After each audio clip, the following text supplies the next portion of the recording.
everyone, I am Brielle. Welcome back to my channel. If you are new here, I am Brielle and you may know me as Brielle Marie Sandra on Instagram. And today I want to talk to you guys about my Monstera Deliciosa here. I do get a lot of comments or direct messages asking about my care tips for the Monstera Deliciosa here. And I do have some tips and tricks, and I just want to put out there that everyone's care for their Monstera may be different. It all depends on where you live, and that will take into play how you take care of your Monstera. I currently live in San Francisco, so my care requirements might be completely different from someone who lives in, let's say, Arizona or something. So let's get right into it.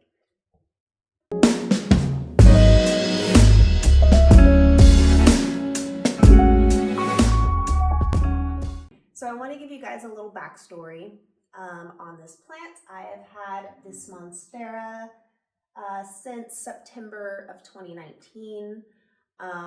And so it's basically been a full year since I've had this plant, and it has grown a lot. I've actually trimmed it recently. So I trimmed it down because it was getting kind of invasive. These plants are invasive and will go crazy in your home if you don't control it a little bit.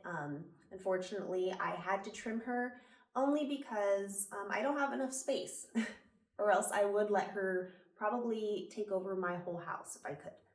But yeah, when I brought her home, she was a little tiny plant.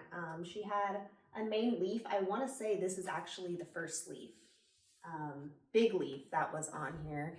And you can kind of see it's a little beat up, but this is one of the original leaves. And I'm going to try to hold on to it as long as I can. But yeah, it was very small, and I was a little nervous when I first brought her home because I've never had one before, and I wasn't sure if it was gonna be able to survive. So now, fast forward a year later, and I am so happy that I took the time to learn as much as I could about this plant and try to figure out the needs and care requirements, and just put the energy in so I could have this big thriving plant today. So when it comes to watering, I personally like to let the soil pretty much dry out. As I do with a lot of my other plants, I like to let the soil dry out for the most part, and I use a moisture meter. Some of my friends that I know just use their hand, which you can do. You can use your finger and stick it into the soil as far as you can and just kind of test it and see if you feel that it's wet, if it's moist, or if it's dry. I personally like to use a moisture meter. I feel like it eliminates the guessing and the unsure if you should water again or not. The moisture meter will tell me directly if it's completely wet, if it's moist, or if it's dry. And I usually will go and water it once it's more towards the dry side. When it comes to watering, sometimes I use purified, sometimes I'll use tap water. I've noticed this plant isn't very finicky when it comes to that. So I'll just switch back and forth, to be honest. If I have the purified water to spare, I'll go ahead and do it. If I don't, tap water isn't really going to harm the plant at all from what I can tell. And when watering, I make sure the water comes all the way out from the bottom. That way it's not sitting in wet soil for very long. I like to make sure that when watering, I do it evenly over the top, and I make sure that the water drains at the bottom. So let's talk about light requirements. My Monstera is currently living in a west-facing window, which is right here. It gets a lot of bright light for the most part. During the morning, it doesn't get any direct sunlight, but I get a lot of afternoon and late afternoon sunset lighting. So it will get some direct light around, I'd say 3 until the sun is set. And that's okay. I've noticed that the leaves have gotten much bigger since it's been in direct sunlight. So I have this little leaf here, or big leaf, and it likes getting some direct sun. I haven't seen any negatives to letting it get some direct sunlight, but from what I understand, it will be okay. I've also heard from some people that theirs do pretty well in medium light also. So I would say make sure that it's at least getting a decent amount of light. I wouldn't put it in the darkest area of your home. I don't think that would be enough light for a Monstera Deliciosa. And it will survive, but I don't think it would get these beautiful fenestrations that we all love. I've noticed that comes with maturity and also the lighting that it gets. The more light, the more fenestrations it will have. And there is one leaf that I was really excited to see because it was getting an extra hole, which is always a good thing. Oh, maybe not. Oh, found it.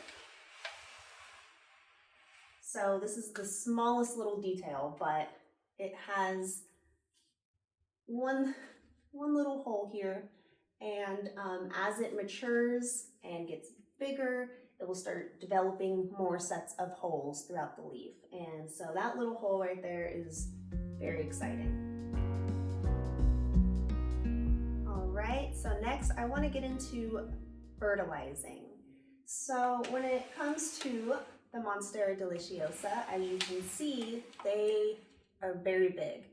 And when a plant is really big, they need a lot of energy to be able to produce these really big leaves with the fenestrations. And so I make sure to fertilize my Monstera. Like I said, it's a lot of energy to produce these massive leaves, and if you want them to keep promoting growth and looking nice and green and healthy and big, you want to feed your plant. So what I like to use is one of two things. Sometimes I'll use a fish emulsion, and the second is worm castings. And I noticed with the Monstera, it really likes worm castings. I just got some from Home Depot. I'll also link it down below in the description box. But worm castings, I just top dress on top, and every time I water, it releases it all the way into the soil. And I've noticed once I started doing that, I was getting lots and lots of growth, and I really couldn't believe how much growth was shooting out of this plant. I usually top dress maybe, I don't do it too often. I don't want to over fertilize because that can do more damage than good. But I would say I'd like to fertilize maybe every other month. I'll probably put some worm castings on top of the soil. When it comes to fish emulsion for my other plants, I'll probably use the fish emulsion when I go to water. I'd say maybe every 2 weeks. But the worm castings is different, and I like to put it off a lot more, I guess, because it will release into the soil. So I want to make sure, that's my way of making sure that I don't over fertilize. So it all depends on your personal preference or what you've found works for you. But for my Monstera, when it comes to soil, I just like to use indoor potting soil by Miracle Grow, I believe, and that's it. I know some people will put different soil mixtures together, and that's completely okay. Everyone has a different way of doing it, but personally for me, I have found that indoor potting mix is okay. It's still growing very big, it's happy, healthy, and it does perfectly fine. So if that's what you want to use, I highly recommend it. When it comes to the soil, sometimes I like to go through and kind of loosen up the soil a little bit because it can get pretty dense.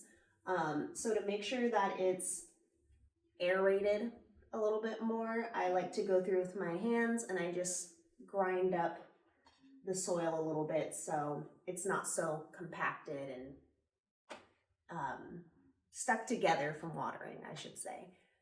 So I get a lot of questions about humidity as well. I've noticed that my Monstera has also benefited from humidity. I wouldn't say it needs the humidity because for a long time I did not have a humidifier. I also didn't mist it. I didn't do anything, and it was still pretty much growing. I would say it was just at a slower rate. And once I got a humidifier and I let it sit next to the humidifier a little bit, I noticed that the growth was a lot more frequent. And also misting, I get a lot of questions about misting also. And I don't really do it as much now that I have a humidifier, but sometimes now that it has a moss pole in it, I will go in and spray the moss pole in the morning. And that's just to help with the aerial roots wrap around the moss pole a little more. But when it comes to like a hand mister, I don't really use it. I feel that the humidifier has smaller mist particles and it won't sit on top of the leaves for a long time like a mister would. Letting water sit for long periods of time, like if you were to mist, if say it sits there and it doesn't dry and you're going into nighttime, that just allows,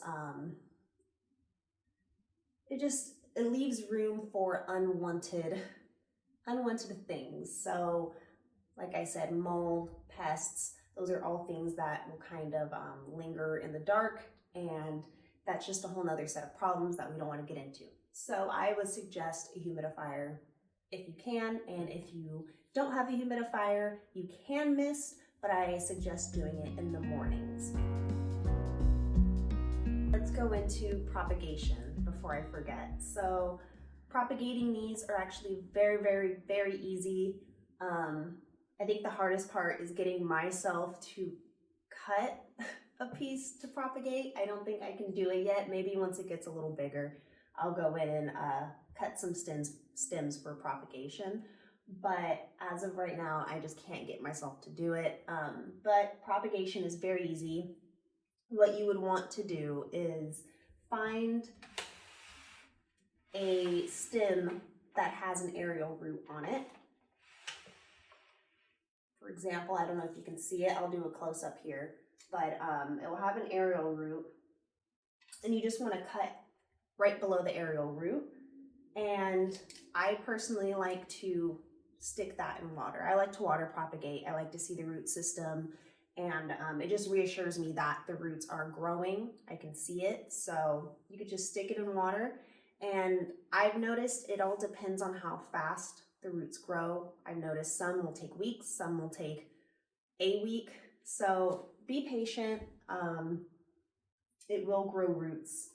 Sometimes it just takes a little bit. But you can also, I've seen this too, where people put it in soil right away. I don't like to do that personally because I can't see the root system, and then I'm sitting there thinking about it, and then I take it out to see if the roots grew a little bit, and then I got to put it back in the soil.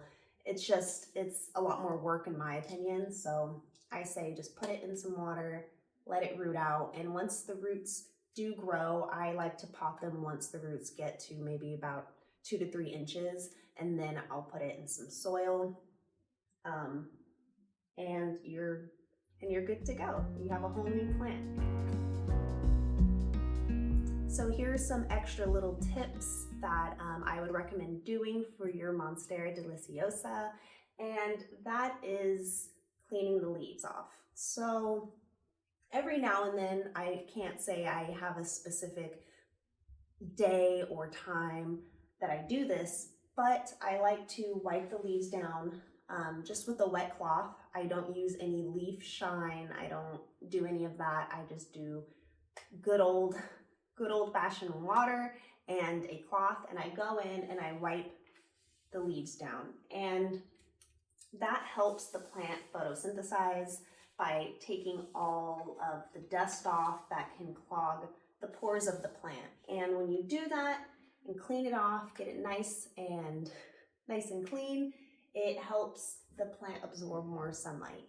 And when it does that, it creates more energy for the plant. And that's how we get new leaves, and it keeps it happy, healthy, and pushing out lots of new growth, which is what we want for our plant babies. My second tip is, if you want your Monstera to be unruly and go wild, that's awesome. But if you need it to be a little more controlled, my tip to you is get a moss pole. When I first brought it, I was like, no, I want it to grow big and I want it to take over. But then I got more plants and I needed that space. So I caved in and I got a moss pole. So the moss pole helps a lot because the aerial roots of the Monstera will grab onto the moss pole and help it grow up. So it's a more vertical element than how they naturally grow, which is very wide and just kind of all over the place. I also get a lot of questions about the aerial roots. The aerial roots are these little roots that come off of the stem. And I get a lot of questions, just if it's okay to cut them off, should I leave them on?